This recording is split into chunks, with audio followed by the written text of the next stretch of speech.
एक web series है पंचायत, शायद आप सब ने देखी भी हो। ये वेब सीरीज़ वैसे तो कई मुद्दों पर सवाल खड़े करती है, लेकिन हमारे देश की राजनीति की एक बड़ी समस्या को इसमें बारीकी से दिखाया गया है और वो समस्या है प्रधान पति। ऐसा अक्सर होता है कि पत्नी के ग्राम प्रधान, जिला पंचायत या फिर विधायक होने के बाद भी अक्सर पति ही राजनीति चला रहे होते हैं और शायद यही वजह है कि राजनीतिक मुद्दों पर निर्वाचित महिलाएं काफ़ी कम बोल पाती हैं। लेकिन इन दिनों यूपी विधानसभा में चल रहे मानसून सत्र के दौरान कुछ ऐसा देखने को मिला है जो आने वाले अन्य राज्य विधानसभाओं के लिए मिसाल बन सकता है। दरअसल कुछ दिन पहले विधानसभा अध्यक्ष सतीश महाना ने एक बैठक बुलाई थी। इस बैठक में शामिल महिला विधायकों ने शिकायत करते हुए कहा था उन्हें बोलने का मौका नहीं मिलता है। इसके बाद ही इस सत्र में एक दिन महिलाओं के लिए तय करने का फैसला किया गया और आज यानी 22 सितंबर का दिन कुल 403 सीटों वाली यूपी विधानसभा में देश की आज़ादी के बाद सबसे ज़्यादा चुनकर आई 47 महिला विधायकों के नाम रहा है। आज उत्तर प्रदेश की विधानसभा में न केवल महिला विधायकों ने अपने मुद्दे उठाए हैं, बल्कि कई और मुद्दों पर भी उन्होंने अपनी बात रखी है। आइए जानते हैं कि इस खास सेशन में महिला विधायकों ने किन किन मुद्दों पर सवाल उठाए हैं। सबसे पहला मुद्दा महंगाई से जुड़ा रहा है, जिस पर महिला विधायकों ने सवाल पूछते हुए बताया है कि पूरे देश में इस समय महंगाई अपने चरम पर है। देश में महंगाई की दर 7.56% है, जबकि यूपी में महंगाई की दर 8.46% है। महंगाई का असर सबसे ज़्यादा रसोई पर पड़ा है। साग सब्जी की महंगाई 13.23% तक बढ़ गई है। सरसों के तेल का दाम भी आसमान छू रहा है और इस महंगाई ने गरीब और मध्यम वर्ग परिवार को पौष्टिक भोजन से दूर किया है। दूसरा मुद्दा बेरोजगारी से जुड़ा है, जिस पर यह बताया गया है कि प्रदेश में बेरोजगारी अपने चरम पर है। प्रदेश के लाखों ग्रेजुएट बेरोजगार हैं। ढेर सारी नौकरियां पर्चा लीक होने की वजह से कोर्ट में लंबित है या फिर खाली पड़े पदों पर विज्ञप्ति जारी नहीं की जा रही है, जिसका सबसे ज़्यादा असर युवाओं पर पड़ा है।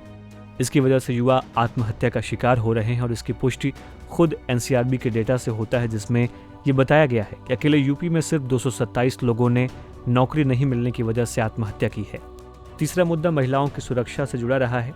इसमें गैंगरेप और इससे जुड़े पुलिस के अमानवीय रवैये के खिलाफ कार्रवाई की मांग की गई है और महिला विधायकों ने इस मुद्दे पर भी सवाल खड़े किए हैं कि यूपी के थानों में वसूली भाई लोग बैठे हैं, जिन्हें खिलाने पिलाने के बाद ही कोई कार्रवाई संभव हो पाती है।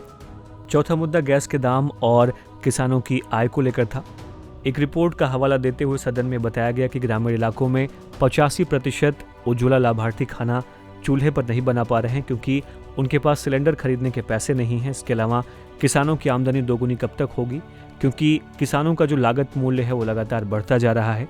खाद, बिजली और डीजल सबके दाम काफ़ी बढ़ गए हैं और इस समय प्रदेश के अलग अलग हिस्सों में आई बाढ़ ने भी किसानों को खूब नुकसान पहुंचाया है। ऐसे में सरकार इनके लिए क्या करने वाली है, इस पर भी सवाल महिला विधायकों की ओर से सदन में आज पूछा गया है। पांचवा मुद्दा देश की राजनीति में महिलाओं की हिस्सेदारी से जुड़ा था, जिसमें बताया गया कि महिलाओं का राजनीति में हिस्सेदारी अभी सिर्फ 9% तक है, जबकि विकसित देशों में ये करीब 30% के आसपास है। ऐसे में महिलाओं को हर क्षेत्र में आरक्षण देने की जिम्मेदारी सरकार को उठानी चाहिए।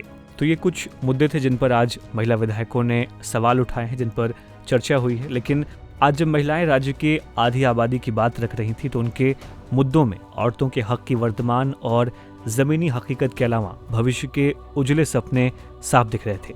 इतिहास भी बताता है कि मात्र सत्तात्मक समाज में विकास ज़्यादा मानवीय और संतुलित तरीके से होता रहा है, क्योंकि किसी भी समाज के विकास का आधार स्तंभ महिलाएं ही हैं।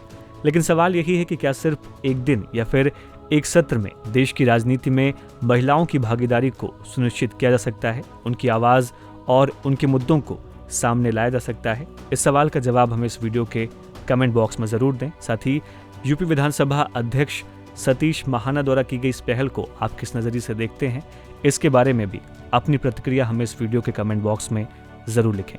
यूपी से जुड़ी और तमाम लेटेस्ट खबरों के अपडेट के लिए देखते रहिए हमारे चैनल बातें यूपी की।